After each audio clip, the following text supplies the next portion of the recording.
You're listening to the Collected Podcast, bringing you inspiration and resources to help you discover and live from your truest self. Follow along on social media at Collected Workshops, and be sure to visit thecollectedpodcast.com for show notes and to learn more. The Collected Podcast is sponsored by Clean Juice, a certified organic nutrition and wellness bar with more than 100 locations in development in 16 states. Learn more at cleanjuice.com. Welcome to episode 42 of the Collected Podcast. I'm Jess Biondo. I'm Tia McNally. And I'm Michaela Hooper. This week we had the great joy of interviewing Krcelic, who is the president of the Premier Foundation. He's also an author, a speaker. He just recently released a children's book. And he has a powerful story of how God just pursued him throughout his entire life. Gene represents just a heart for the Lord and giving love to those that are in need. It's amazing to listen to his faithfulness and also just his sensitivity to the Holy Spirit's leading as he interacts with people throughout his process of working with Premier Foundation. We're so excited for you guys to listen in on this interview. So here is Gene Krcelic. Hey, Gene, welcome to the podcast. Thanks for having me. Yeah, we're excited. To get started today, I was wondering if you could tell us a little bit about your background and your faith journey. I born and raised Catholic. I grew up for a large part of my life in Lynchburg, Virginia. And if you know much about Lynchburg, Virginia, that's home of Liberty University. And, sometimes it's not what people are saying, it's how the messages are delivered. And sometimes it's what they're saying as well. But as a Catholic growing up in that town, and right when Jerry Falwell started what was Lynchburg Baptist College at the time, it was really his way or no way. And, the Bible is certainly clear, but he made a statement once that he would rather shake the hands of the devil himself than the Pope. And, Catholics are believers as well. I can't state what each individual has in terms of their faith and their feeling in their heart. But when you say that to somebody who is also a believer and who believes in Jesus Christ, sometimes the message is taken the wrong way. And, the whole word Christian and born again Christian, those words based on how they were being tossed about were, you didn't really say those in my house, although we were Catholics, and this was in the 70s. So, as we began to, just continue to move and grow as a family, those negative impressions were very overbearing, let's say. And although I think the intent of what Jerry Falwell was saying and what he wanted to get across and to save the souls of people, sometimes it was taken the wrong way. And many times when you have somebody that you are wanting to really see the truth of Jesus Christ and the path to him, you have to use what I would consider different means to get to the end. And, for us, feeling that overbearing and, absolute doctrine that he was preaching pushed us away. But, during that, if you know much about the Catholic religion, there's really not a lot taught in Sunday schools or during masses. It's very different than our church services today in terms of non-denominational belief and other denominations. So it was an interesting time, to say the least, as we were growing. And during that time, then not really knowing much about the Bible, I go off to college and went to the University of North Carolina at Chapel Hill, and I really didn't have God on my mind. It didn't have the path to righteousness on my mind. I was wanting to party. I was going to Chapel Hill. Michael Jordan was a freshman there. I mean, it was just one of those things where it was a great place to be. And I wasn't seeking the Lord at all. I might have gone to church services maybe 2 times at best.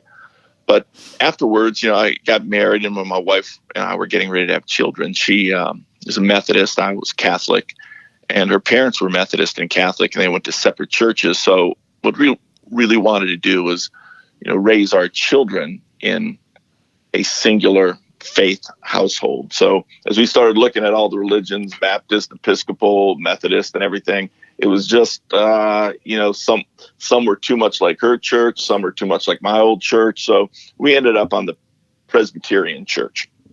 So that's where we started going.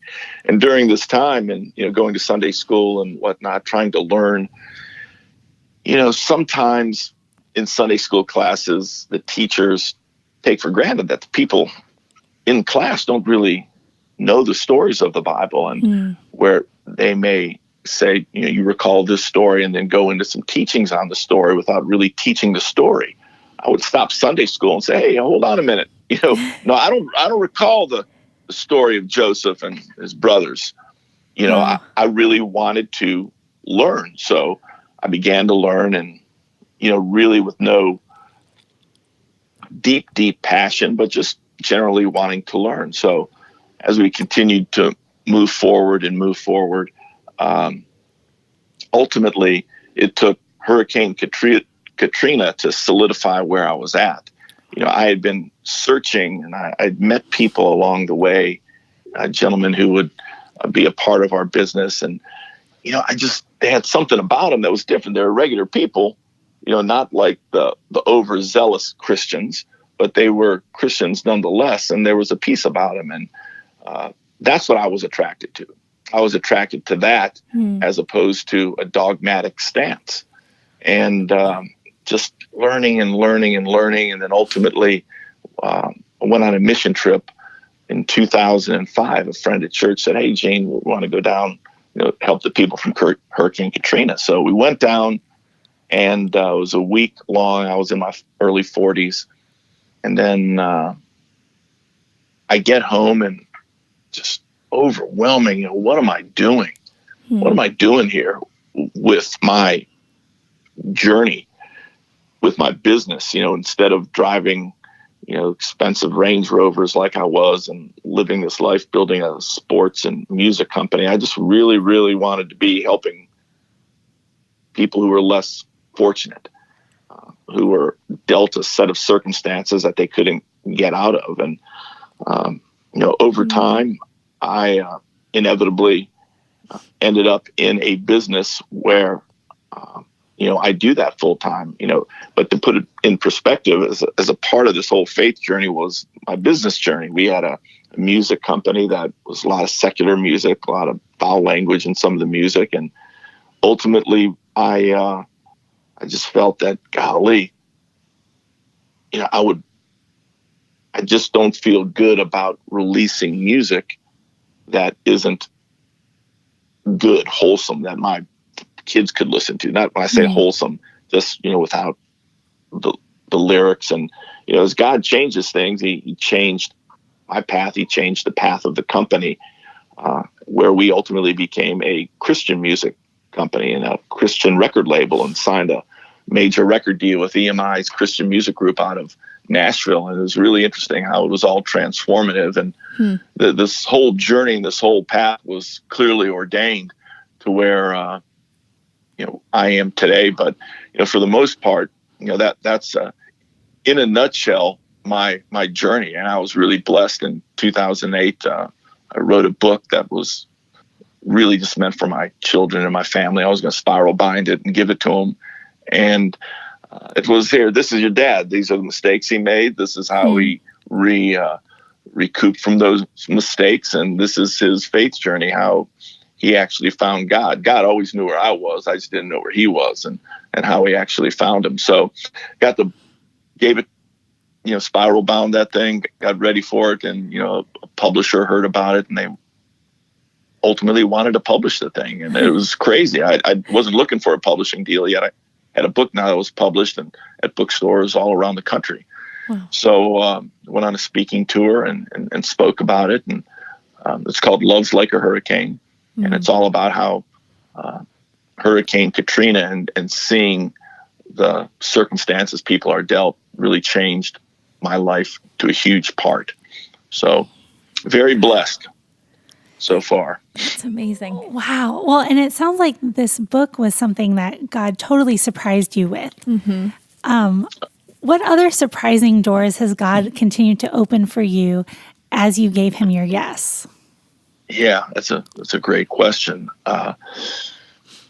Sometimes when there's a door and it's opened and it looks promising on the other side of the door, the key for me is discernment. Is it God laying this open here for you, and these are the beautiful things behind the door, or is it Satan saying, hey, here's this door, things look beautiful over here, step through this door?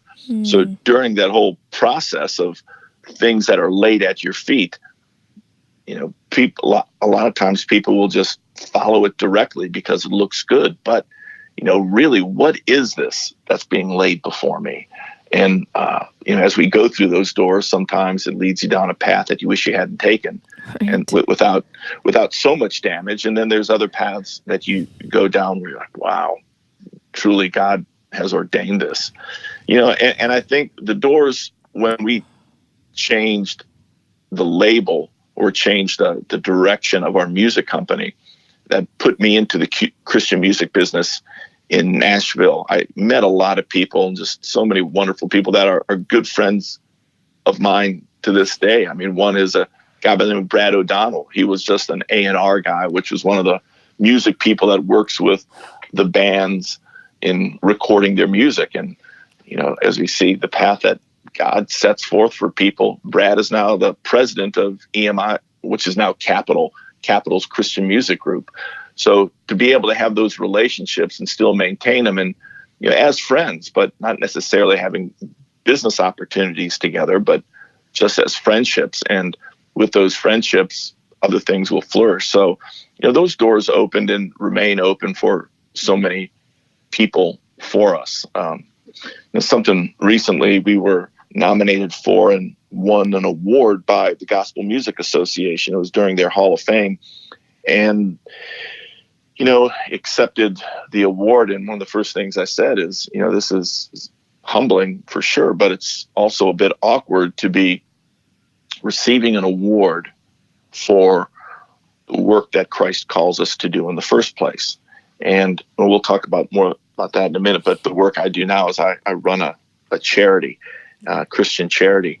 And as that door opened up for me to have the opportunity to have this job, and I've been here 10 years now.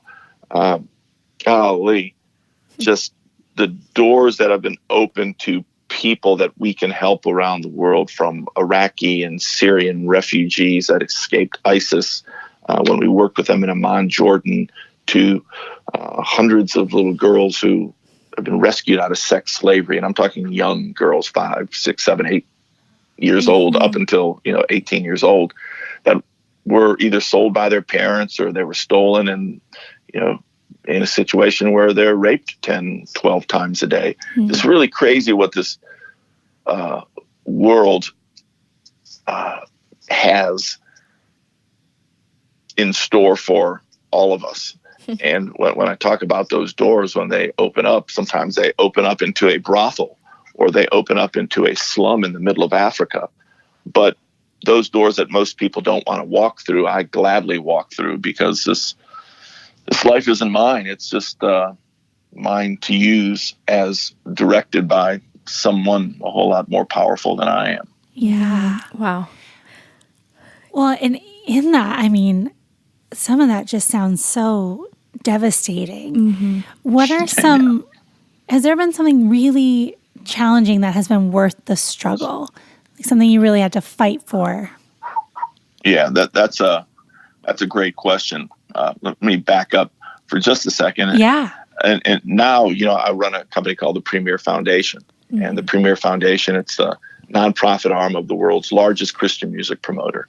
And that includes, they're one of the owners of Winter Jam, which is Premier Productions, Premier Christian Cruises, that does the K-Love Cruise and the Jesus Free Cruise. And they produce about 600 events a year for nearly 2 million people at concerts and events and experiences around the world. So we run the nonprofit arm. And, with that come journeys all around the world to different places and organizations that we interact with. Well, one of those that we're was very important to us and still is important to us was the Mount Nebo Bible Baptist Church in the lower Ninth Ward of New Orleans, completely destroyed during Hurricane Katrina, small African-American church. And it's, it struggled and struggled. Before Hurricane Katrina, there were about 75 churches in the lower Ninth Ward, which is primarily an African-American community and very, very low socioeconomic oriented community. And, after Hurricane Katrina, there was less than 20 churches up and operating. Well, this one church, we met the pastor, long time ago, probably 15 years ago, almost, because Hurricane Katrina was 2005. So maybe about, 13 years ago. So met this pastor and we just became very, very good friends and, helped him along the way personally and the church because he had been having his church service in his home. Well, during that path, a church in Illinois helped build the frame of the church, just steel girders, but then they ran out of money. And we stepped in as a Premier Foundation and offered to help raise the balance of the money, which was going to be around $400,000, and then help complete the church and community center. That was vital to the lower Ninth Ward. Mm-hmm. Well, we raised about $200,000, but needed $200,000 more. And we had an organization that had committed to not only pay the $200,000, but to pay back the $200,000 that was already spent to really not pay it back to the people who donated it, but to pay it forward to be able to do more things with those funds. I worked with these guys for about a year. They did a big check ceremony on a stage with a bunch of professional athletes, and this money's coming, we'll have it to you next month. Well, 12 months later, we still didn't have the money. And it was a bunch of broken promises. And I finally called them and I said, listen, guys, this is it. I'm shutting the door on this. I'm not going to ask you for the money anymore. I have let down a lot of people by not raising additional funds because you said you had this thing covered. It's a year later, and this is where we're at. So don't call me anymore. I'm not going to call you. I pray all your endeavors go well, but I don't want to say you've put me in a bad position because I've put myself in a bad position by trusting you. Wow. So that happens. The next day, I'm on a call with a lady who has supported us through the years, and she just said, I want to call, just always praying for you and love the work that you're doing. I said, listen, while you're praying, this just recently happened. And I just gave her the story that I told you. And she said, well, Gene, I've dedicated all my gifts for the year. I said, listen, I'm not asking you for any money. I'm just asking you for your prayers because this put us in a tough situation, and we're starting on day one today. Well, 2 minutes later, she said, people have got to get worshiping back in that church. I said, yes, they do. She said, I'm going to send you a check tomorrow to help this thing get done. And people do that all the time. We'll send you a check for whatever it may be, $100, $1,000, $10,000. I said, well, that's great. Well, how much will the check be for? She said, well, how much did you say you needed to get the people worshiping again? I said, well, $200,000 to complete the church. Bang. The next day on my desk was a check for $200,000. It's something when you shut the door on something, which was, again, that enticement before, as we said, the devil cloaks things the way he wants. And, while we were chasing that one chunk of money from those people, we weren't chasing money for anybody else to get the church finished. Well, the devil doesn't want that church done. Right. He doesn't want the community center finished. So the challenges within this, that's just beginning. So we got that $200,000. So we're moving forward. Well, the Mennonite church out of Pennsylvania and Washington said, we would like to frame the church for you. Come down there and do the labor. Saved us about $20,000. And they came down and they framed it. Well, while they were down there in the lower Ninth Ward, somebody broke into their tool trailer and stole, thousands, tens of thousands of dollars worth of tools. Wow. From them. Because you're in, a high crime level area, which just tells me that's where we need to be. They got the tools replenished, and then we kept moving forward, and they finished. So we got everything done. We got in the new air conditioning units, was $20,000. Getting ready to open up the church. This was about a month and a half ago. Well, within a week of putting in the new air conditioning units, somebody broke in, and stole the units, the large condensing units outside the church that were caged in. They stole those units, $20,000. Fortunately, we had insurance. We got them back. We got some new ones back in there. Again, the devil is just having a heyday with this thing. Oh, yeah. When you have And this much opposition, you just feel like God's going to use this church for powerful things. It's nuts. And then what ends up happening is the city, after you get all the permits, and you asked about the challenges and the hurdles, this is it. The city said, well, you can't open until you have a parking lot. Well, there's parking lots all over the place. Wow. Can we not get waivers to use these? The answer is no. We end up needing $70,000 more for the parking lot. Oh my gosh. You know, within 2 days, a gentleman called and said, I've got the $70,000 for you. Wow. Come on. Wow. Crazy. So and even at one point, one of my board members said, Gene, this church and community center, and he's a very faithful man. He said, this thing is just an albatross. It is just wearing us down and wearing us down. I said, you know what? It might be wearing us down, but if we let it wear us down, we are not truly following God's call on this thing. We have got to see it to completion. And it's been the most challenging thing that we've done since I've been at this company. And it's taken about 5 years to get the money and overcome all the hurdles. But hopefully within the next month, we will be open and have the grand celebration. It's crazy.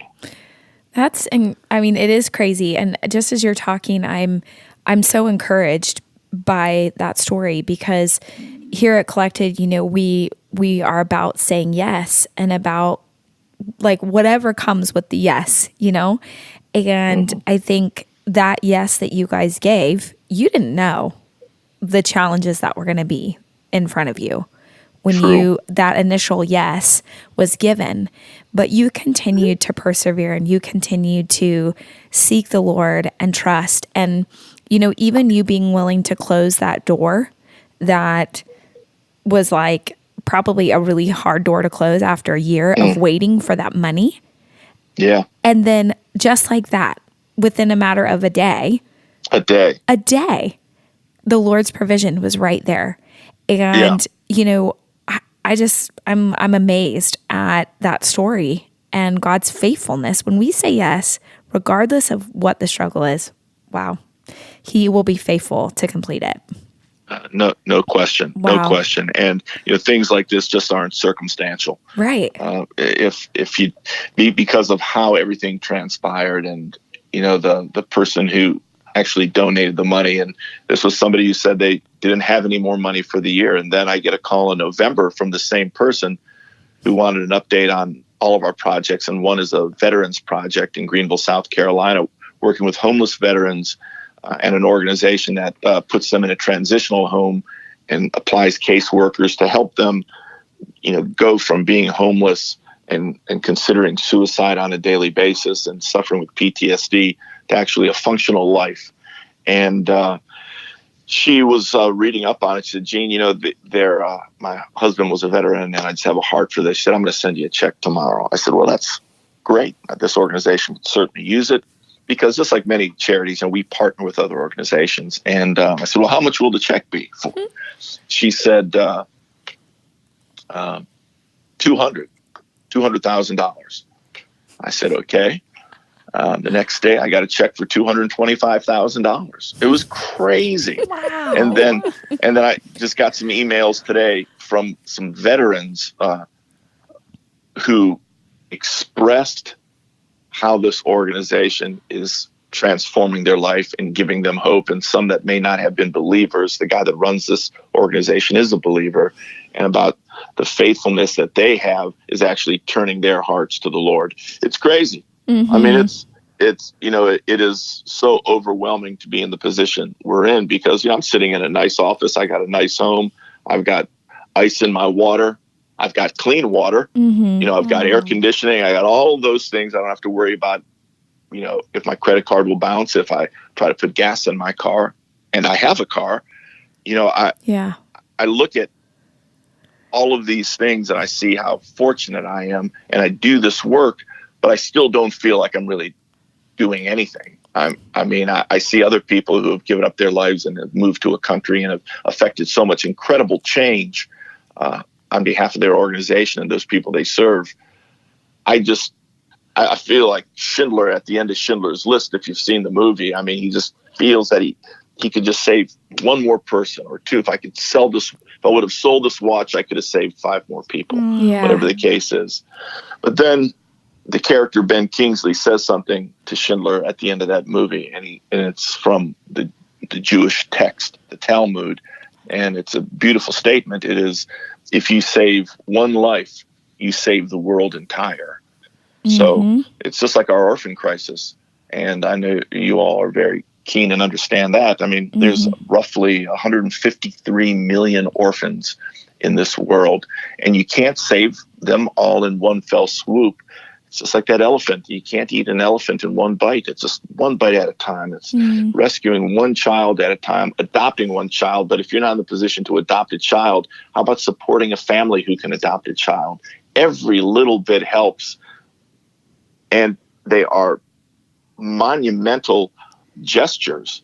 And we do a lot of them with our company. And I call it my job. It's not my job. It's really my calling. This is, I believe, where I was supposed to be after all my years in the secular world.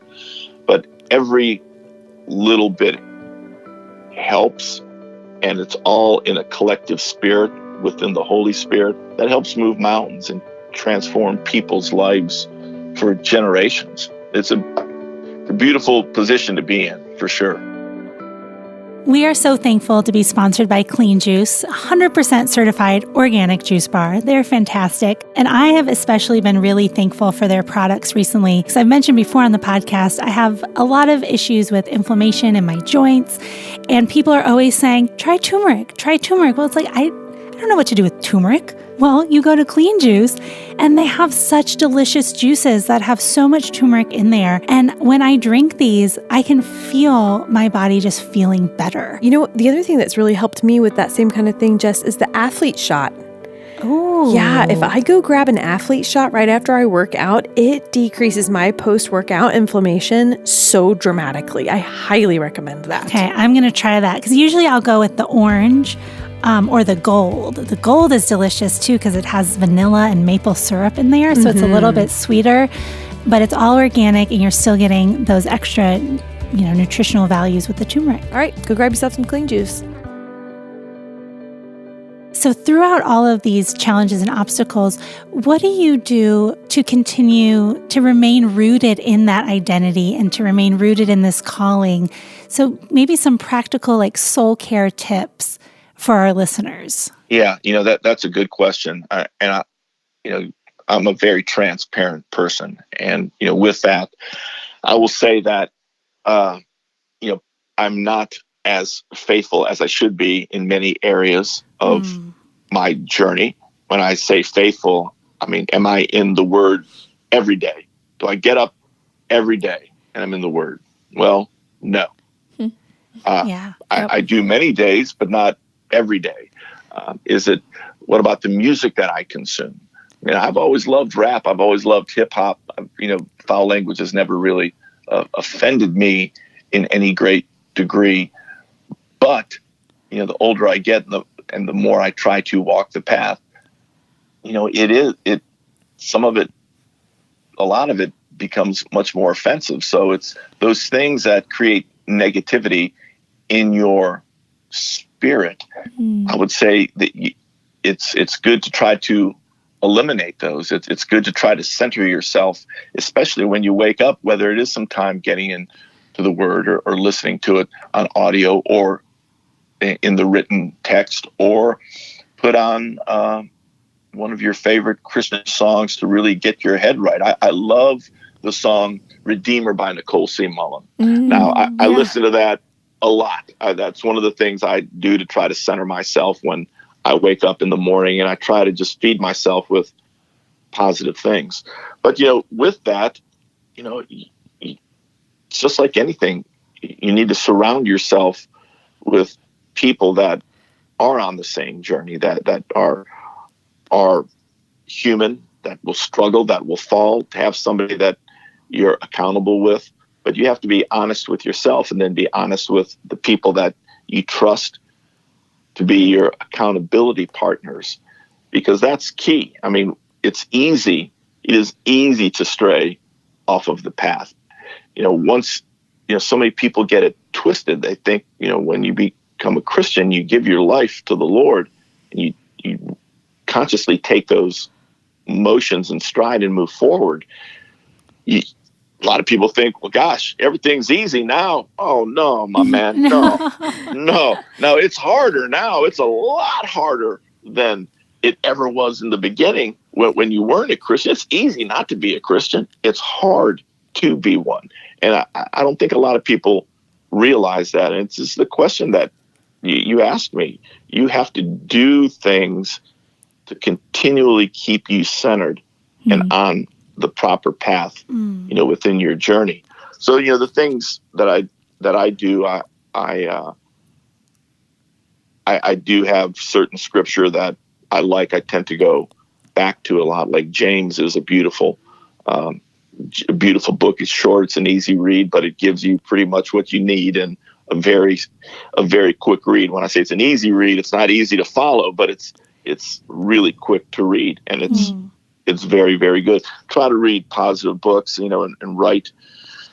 I do a lot of writing, just like my first book. I'm writing a follow-up to that one, and I just actually last week had my first children's book released. So yay! Congratulations! It's called "Go God Go," and it was inspired by just some friends, and we were talking, and without going deep into the story, he said something. I was like, "Man, go God, go God, go!" And when I was a kid, one of my favorite books was, Go Dog Go, Dr. Seuss book. And I love Dr. Seuss. So having a degree in journalism and writing a lot, I got into the Word and I read the creation stories, and I wanted to be incredibly biblically accurate. So I wrote this book, and I just put it away in a file. A few years later, I asked this young lady if she would illustrate it. She was starting up as a graphic designer. Beautiful designs. I sent it to a publisher, and within 30 minutes, I got an email back and said, "Hey, we want to publish this." So it just came out last week. So we're excited about that. It's about the 7 days of creation and taking you through a lyrical journey. So it's pretty cool. That's amazing. Wow. We'll put a link to that in the show notes so that our listeners can grab a copy of that. That sounds amazing. Awesome. Yeah. It's gogodgomedia.com. That website will be up this week. Well, Gene, as we come to a close in our interview, do you have some words of wisdom for our listeners that are pursuing their calling, maybe struggling in the pursuit of their calling, but just some words of wisdom from you? It can be practical. I feel like you have something for them in regards to pursuing their call. Yeah, thanks for asking that question. We're all good at something, and we all have a passion for something. But God has given us all a gift or multiple gifts. And a lot of times people don't come to terms, and they won't stand up and say, "You know what? I am really good at this," whatever this may be, because we're taught to be humble. We're taught not to be braggadocious. But I don't think that's being braggadocious if you stand up and say, "Hey, I am good at this," because that's the gift that God gave you. Yeah. Whatever this is. So I know that I'm good at public speaking, and I know that I'm good at writing. I know those things. I'm also a compassionate individual. So I know I'm not good at almost everything else, but I am good at those things. So what one needs to do, whatever that talent or gift is, whether it's just loving, or whether it is nurturing or painting, or being good as an accountant, or whatever that is, if you use those things to glorify the Lord, and you can. Now, my writing, I've written books that are Christian in orientation. So, okay, well, that makes sense. I can see that. That's something to pursue. In my calling, it was clear that this is my calling, I believe. But let's just say I'm an accountant. I'm somebody who's just really good at numbers, and that's it. Well, if you're in an accounting firm and you're really good at that, number one, a lot of times people are attracted to people who are Christians within the secular business world. So you as an accountant will run into people who may see you differently, and you have that it, whatever that it is, and that it just happens to be your faith. Yeah. But if you really want to dig deeper into it and you want to use those gifts for good, what about a homeless shelter or a Christian organization or an adoption organization that you can actually say, you know what, I would like to offer my accounting skills and my gifts to you as a pro bono blessing. And so anything that you can feel that one is good at, there is an application to your Christian calling and how to honor God with that. So good. You just need to think about it sometimes, and don't be afraid to say, I'm good at this. Yeah. Because everybody is good at something. Yes. And quite frankly, I feel it is as great a sin to not use your skills to glorify God and your gifts to glorify God, because he gave them to you. Yeah. It's as much a sin to not use those as it is any of those 10 commandments that we are constantly struggling with. Woo. Well, there you go. I feel like it's like the mic drop. Yeah. We just got to leave it there. Totally. That's all right. I'm out. I'm done. Thank you so much for joining us today. That was such a powerful message, and I know that it is for our listeners out there. Yes. Awesome. It was my pleasure. Thank you. Man, I could really identify with some of that just sort of like nonprofit grind that Jean was describing with working with donors and the abundance in that work. Like it can be grueling, and at the same time, it is like a miracle every single day when funds roll in. I know we experience that at Flourish Kenya constantly. Well, and I mean, I said this in the interview, but as he kept talking, I was getting really fired up of like, the devil is coming up against this in every way he can, and yet God keeps making a way. Yep. And there must be something huge on this church. Oh, yeah. For the kingdom of God, that there's so much opposition. So I just feel like if you are out there facing opposition right now in something that is of the Lord and is good for the kingdom, then press on and take that opposition as some encouragement that you're doing good work for the kingdom. That's right. And you're a force to be reckoned with. Yeah, I also loved his boldness in the pursuit of ... You know, like he was bold to ask. He was bold to keep pressing on, even though there was great opposition. I also was like, yeah, Jean, because he would be like, so how much is the check going to be for? Right. You know, there was something about that stuck out to me because, you know, God positions people to bless other people. And so I just want to say to our listeners, like, if you're hesitant to ask. Just, you know, if you know that the Lord's peace is on whatever it is that you want to ask. And I was so encouraged by Jean and just his boldness to ask. Just to be like, all right, this is what we need. Yep. This is what it's for. Yeah. Would you help? Would you be a part of it? Yeah. So something I really want listeners to take away from this is just to own your awesome. You know, the things that God has created you to do are for his glory, and he delights in them. Don't downplay the things that he has made awesome in you. I think sometimes we can convince ourselves that if we're humble, then, you know, we won't even recognize the ways in which we're great. But the truth of the matter is, humility looks like just seeing yourself for who you really are. And if we see ourselves as God sees us, we're going to see the miraculous and beautiful supernatural ways that he's gifted us and anointed us and appointed us. yes. And so walk in it. Own your awesome. That doesn't mean be arrogant or conceited or haughty in any way. It just means own your awesome. Yeah. Well, that's being rooted in your identity. Right. Is knowing your strengths and your weaknesses. I love that Jean was like, yeah, and then I'm terrible at everything else. Yeah.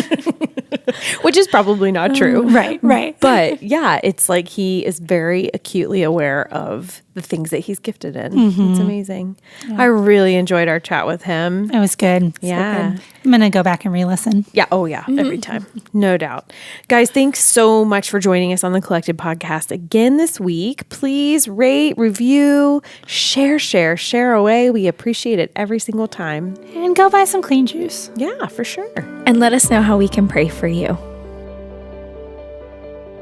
Thank you for listening to the Collected Podcast. Be sure to subscribe, rate, and review. And if you like what you've heard, we'd love it if you would help spread the word. Check back here for weekly episodes dropping every Thursday. You can follow Collected on social media at Collected Workshops. Find the Collected Podcast on Patreon at patreon.com/The Collected Podcast. That's PATREON. Become a patron for as little as $1 a month to gain access to bonus content, early bird ticket sales, exclusive contests, and more. You can also find Tia at Tia McNelly Notes, Jess at Spreza Foundry, and Michaela at The Creative Space NC. Collected proudly supports and partners with Flourish Kenya, a nonprofit working to prevent and support unplanned adolescent pregnancy in rural Kenya. Learn more at flourishkenya.org. Support for the Collected Podcast is provided by Clean Juice. Learn more at cleanjuice.com and be sure to check out their lifestyle arm at wellhappyandkind.com. Podcast recorded by Jacob Early. Music by Asaph Alon.